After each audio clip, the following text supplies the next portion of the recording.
What's going on, everybody? Mile High back up with another video. Today I have another Town Hall 18 Legend League attack strategy for you guys.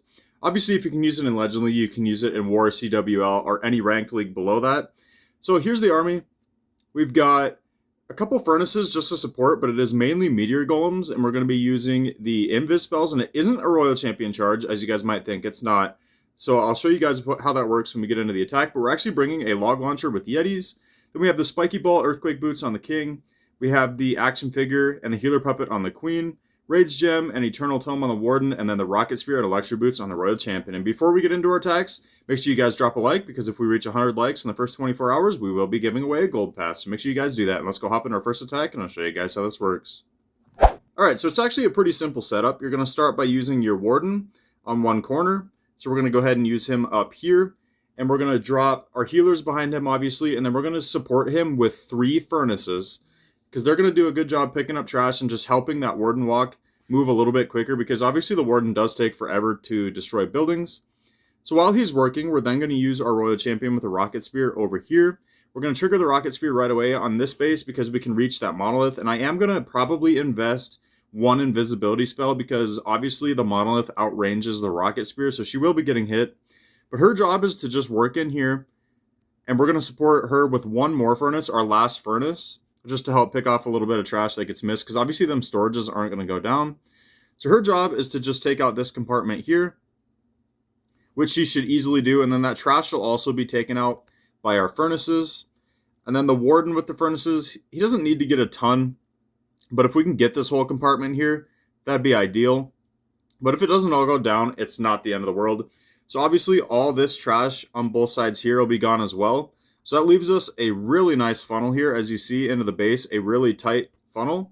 So we're going to use our Meteor Golems followed by our healers to push in there. We have one wall breaker to open that first layer. Then you're just going to support with all your heroes.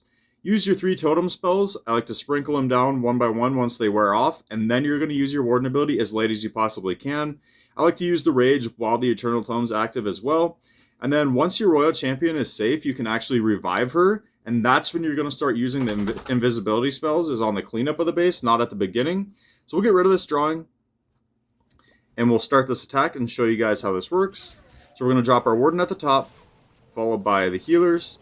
We're going to support with 3 furnaces, who are going to do a really good job being in that Rage Gem. And I'm just going to make sure he's safe, and then we'll use our Royal Champion over here with the Rocket Spear.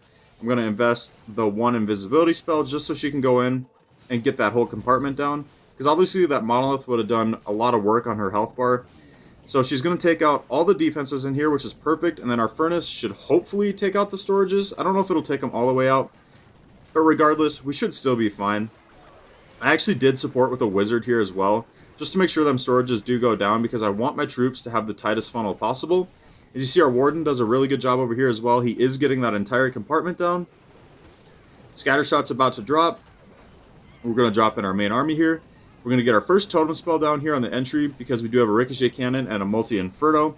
Also the fire spitter.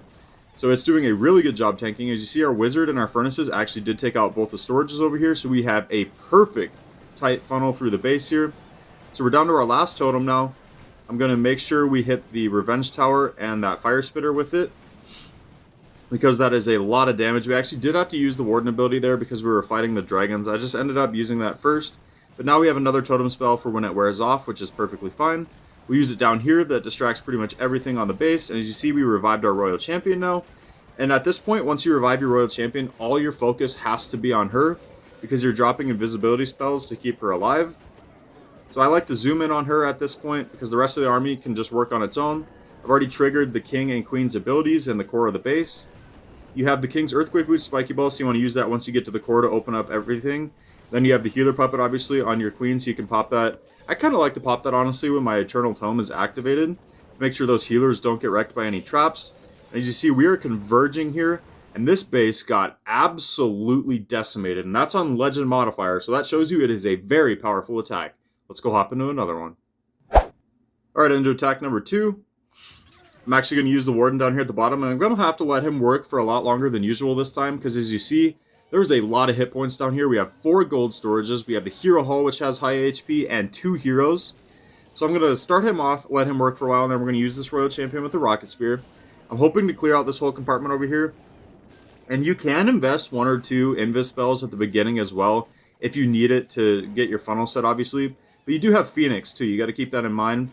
So this time I honestly should have invested 1, but I think it will be fine. Unfortunately, we did get stuck on that Royal Champion.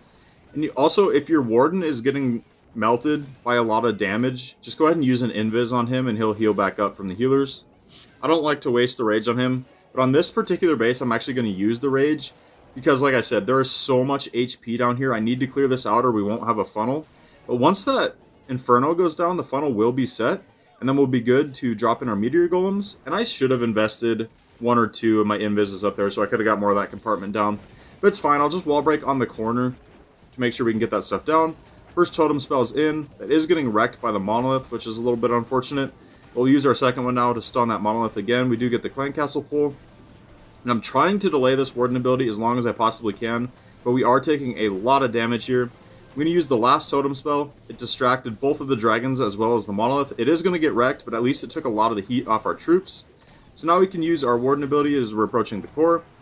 And now I'm just going to wait a second here, and we'll revive our Royal Champion.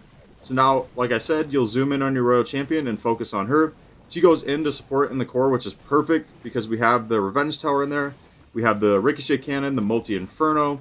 We've got the Super Wizard Tower and the Fire Spitter up here. So at this point, I'm just keeping her invisible. We'll speed this up a little bit because as you see, we are absolutely shredding through this base again. So I'm just kind of overlapping the invisibility spells to push her past defenses so her aura can take them out while she gets more shots on other defenses. And as you see, whoops, dropped it all the way to half speed. But as you see, we crushed the base. Our Giant from our action figure is still alive. Queen's still full health. We still have a Meteor Golem up here as well. Last building goes down, and we get the 3-star. I've got one more attack for you guys, and I'll catch you guys there. Alright, into the final attack. As you see, this is a nasty, nasty compartment down here. We've got a high damage poison compartment, and then right behind it, we have an even higher damage rage compartment. So this entry is going to be really difficult. I'm going to have to make really good use of my totem spells. So you see we get our Warden working, get our Royal Champion working. And once the Warden's down and you know he's safe, I like to focus on the Royal Champion, just in case you need to invest Invis spell. And here I actually make a mistake. I thought she was going to path in.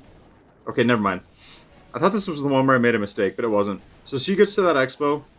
So now I'm just going to let her go down. As you see, my Warden taking a lot of damage, so I did use an Invis on him. He heals right back up from the healers. We're going to let the RC go down. That whole compartment went down, which is perfect. So we got that whole side of the funnel set. And I forgot to drop my furnace, so I dropped it now. But it's fine. It'll just start picking off trash over there. And we pretty much got this whole compartment down here as well. The Expo obviously is still standing, but I'm not too worried about it. We can obviously reach over the wall with our Queen and easily take that out. And for some reason, I thought my healers were going to get targeted there. I don't know what I was thinking. I thought the Royal Champion was going to target the healers, so I did use an Invis, but I don't think she ended up targeting them anyway. But it's fine. We'll just have one less Invis now. We're going to use these totem spells first, try to delay this Warden ability as long as we can, because we want to have our Warden's Eternal Tome when we try to push through this Rage compartment, because that is nasty. So we're going to use one more totem spell here. Just keep delaying. Oh no, we actually use the Warden ability. Oh, this is why. So I use the Warden ability first because we have the Revenge Tower back here, and the later in the attack it gets, the Revenge Tower powers up way more. So we wanted to have one more totem spell for that Revenge Tower, and that's why I ended up doing that. As you see, we drop it there. Does a good job. We'll revive our Royal Champion now. And these furnaces actually pretty much took out that entire Fire Spitter by themselves. So now I just focus on the Royal Champion. She's putting in work. We're just going to speed through this because as you see again, this base is absolutely crushed. All we got to do is keep the Royal Champion invisible and we'll get through no problem. Super Wizard Tower goes down. We are coasting through the base. Our King is still completely full health.